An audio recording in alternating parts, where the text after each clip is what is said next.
Oui, c'est sûr, sûr que je vais vous parler encore de la République fédérale du Québec. C'est sûr, c'est des milliers d'heures de travail, c'est des années de réflexion, puis je sais que pour vous, ça peut vous paraître bizarre, République fédérale. Pourquoi fédérale, me dites-vous? Pourquoi, M. Bertrand, vous ne suivez pas le Parti québécois ou le Parti québécois ne vous suit pas? Alors je réponds parce que je suis un libre penseur, je ne suis pas un politicien. C'est mon testament politique, puis j'ai envie de vous dire, vous donner quelque chose. Donc je résume en vous disant que vous pouvez le lire maintenant, c'est gratuit. Vous n'avez plus d'excuses pour ne pas le lire. Et vous vous rendez sur ma page Facebook, il va y avoir un lien. Et là, vous pèsez sur le lien, vous tombez sur le livre et vous choisissez les parties qui vous intéressent en suivant la table des matières. Alors, je voulais juste vous dire aussi que j'ai ajouté, par rapport à la première édition, un chapitre qui s'appelle « Voir autrement le pays québécois ». Voir autrement le pays québécois.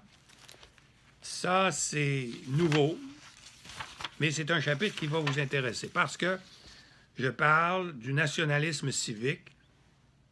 Le nationalisme au Québec est un rempart contre les effets pervers du multiculturalisme dont se glorifient plusieurs de nos politiciens, dont Justin Trudeau, dont Mme David, M. Amir Kadir de Québec solidaire.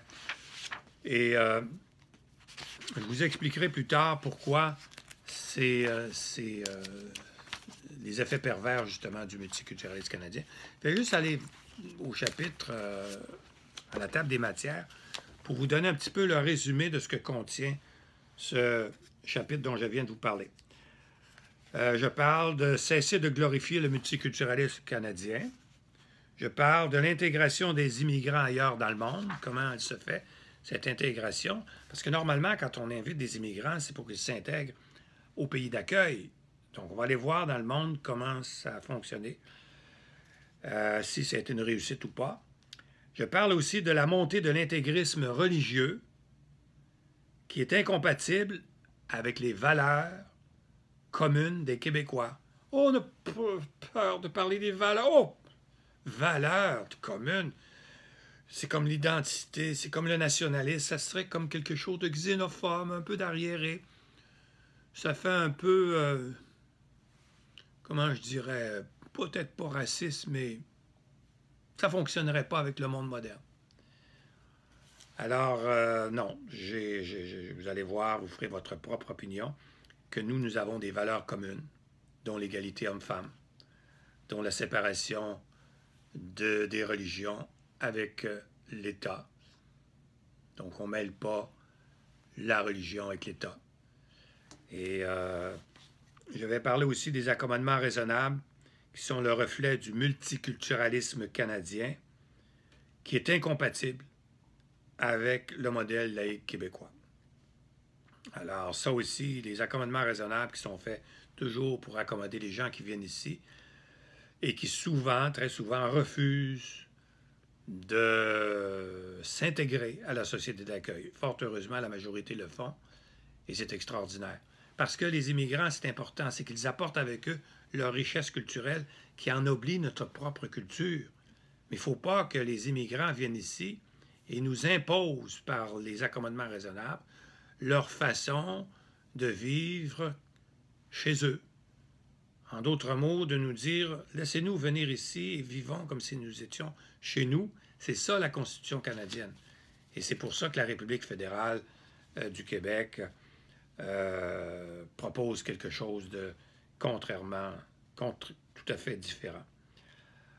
Vous verrez également qu'en adoptant le multiculturalisme canadien comme doctrine identitaire, le PQ, à une certaine époque, puis encore un peu aujourd'hui, de même qu'évidemment Québec solidaire, se sont coupés des raisons fondamentales pour lesquelles un peuple aspire à son indépendance.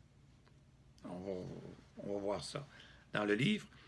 Le multiculturalisme fera du Québec une tour de Babel culturelle dans laquelle la culture française deviendra minoritaire. On va l'expliquer plus tard. Aujourd'hui, je ne fais que vous résumer les chapitres.